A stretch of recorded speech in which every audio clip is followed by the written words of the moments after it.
ಇನ್ನು ಪಾಕಿಸ್ತಾನದ ದಾಳಿಯಿಂದಾಗಿ ಜಮ್ಮು ಕಾಶ್ಮೀರದಲ್ಲಿ ಹಲವು ಮನೆಗಳು ಹಾನಿ ಉಂಟಾಗಿದೆ, ಹಲವು ಮನೆಗಳು ನಾಶ ಆಗಿದೆ ಕೂಡ. ಸೊ ಊರು ತೊರೆದಿರುವಂಥ ಜನ ಬಹಳ ಭಯದಲ್ಲಿದ್ದಾರೆ. ಆಮೇಲೆ ಶೆಲ್ ದಾಳಿಗೆ ಮನೆಗಳು ಧ್ವಂಸ ಆಗಿದೆ, ಕಿಟಕಿ ಪೀಠೋಪಕರಣಗಳೆಲ್ಲ ಬಹಳ ಹಾನಿಗುಂಟಾಗಿರೋದನ್ನು ನಾವಿಲ್ಲಿ ನೋಡಬಹುದಾಗಿದೆ. ಉರಿ ಸೆಕ್ಟರ್ನ ಸುತ್ತಮುತ್ತಲ ಭಾಗದಲ್ಲಿ ಈ ರೀತಿಯಾದಂಥ ಅನಾಹುತಗಳು ಬಹಳ ಹೆಚ್ಚಾಗಿ ಕಂಡು ಬರ್ತಾ ಇದೆ. ನಾವು ಪ್ರತಿನಿಧಿ ಹರೀಶ್ ಉರಿ ಸೆಕ್ಟರ್ನಿಂದ ಒಂದು ಗ್ರೌಂಡ್ ರಿಪೋರ್ಟ್ ಕೊಟ್ಟಿದ್ದಾರೆ, ಬನ್ನಿ ನೋಡ್ಕೊಂಬೋಣ. ನಾನೀಗ ಉರಿ ಪ್ರದೇಶದಲ್ಲಿದ್ದೇನೆ. ಉರಿ ಪ್ರದೇಶದ ಬಂಡಿ ಲಗಾಮ್ ಅನ್ನುವಂಥ ಒಂದು ಹಳ್ಳಿ, ಈ ಹಳ್ಳಿಯಲ್ಲಿದ್ದೇನೆ. ಈ ಹಳ್ಳಿಯಲ್ಲಿ ಇರ್ತಕ್ಕಂಥ ಒಂದು ರಸ್ತೆ ಬದಿಯಲ್ಲಿರ್ತಕ್ಕಂಥ ಮನೆಯ ಪರಿಸ್ಥಿತಿ ಹೇಗಾಗಿದೆ ಅನ್ನುವಂಥದ್ದನ್ನು ನೋಡ್ಬೋದು. ಮುಖ್ಯವಾಗಿ 9ನೇ ತಾರೀಕು ಬೆಳಿಗ್ಗೆ ನಡೆದಂತಹ ದಾಳಿ, 5 ಗಂಟೆಗೆ ನಡೆದಂತಹ ದಾಳಿಯಲ್ಲಿ ನೇರವಾಗಿ ಒಂದು ಶೆಲ್ ಈ ಮನೆಗೆ ಬಂದು ಬೀಳುತ್ತೆ. ಮನೆಯ ಪರಿಸ್ಥಿತಿ ಹೇಗಿದೆ ಅನ್ನುವಂತಹದ್ದನ್ನು ನೋಡಬಹುದು. ಮನೆ ಸಂಪೂರ್ಣವಾಗಿ ಮೇಲ್ಛಾವಣಿ ಹಾರ್ಕೊಂಡೋಗಿದೆ. ಮುಂಭಾಗ ಇದ್ದಂಥ ಗೋಡೆ ಕೆಳಗೆ ಬಿದ್ದಿರತಕ್ಕಂಥದ್ದು, ಚಾವಣಿಗಳು ಕೂಡ ಕೆಳಗೆ ಬಿದ್ದಿದೆ. ಮೇಲೆ ಹಾಕಿದಂತಹ ಶೆಡ್ಗಳು ಕೂಡ, ಶೀಟ್ಗಳು ಕೂಡ ಕೆಳಗೆ ಬಿದ್ದಿರುವಂತಹದ್ದು. ಸಂಪೂರ್ಣ ಜೀವನ ಇವ್ರದ್ದು ಅಸ್ತವ್ಯಸ್ತ ಆಗಿರುವಂತಹದ್ದು. ಮನೆ ಒಳಗಿನ ಪರಿಸ್ಥಿತಿ ಹೇಗಿದೆ ಅವತ್ತು ದಾಳಿ ಆದಂಥ ಸಂದರ್ಭದಲ್ಲಿ ಅನ್ನುವಂಥದ್ದು ನೋಡ್ಬೋದು.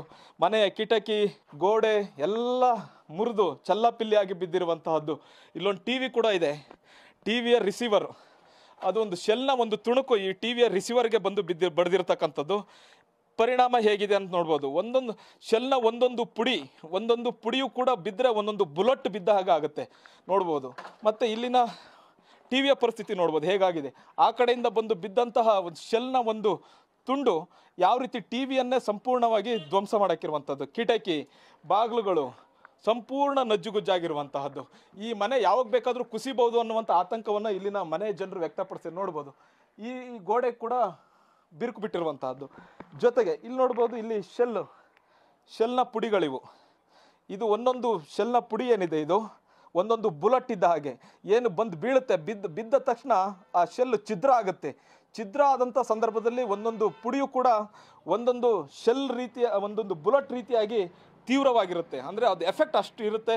ಎಲ್ಲ ಕಡೆ ಮನೆಯ ಸುತ್ತ ಇಲ್ಲಿ ಬಿದ್ದಿರುವಂತಹದ್ದು ಎಲ್ಲ ಹಾಳಾಗೋಗಿದೆ ನೋಡಿ. ಇಲ್ಲಿ ಮನೆ ಬಿರುಕು ಬಿಟ್ಟಿದೆ, ಯಾವಾಗ ಬೇಕಾದರೂ ಈ ಮನೆ ಬೀಳ್ಬೋದು. ಆತಂಕದಲ್ಲೇ ಇಲ್ಲಿನ ಜನರು ಇರುವಂತಹದ್ದು.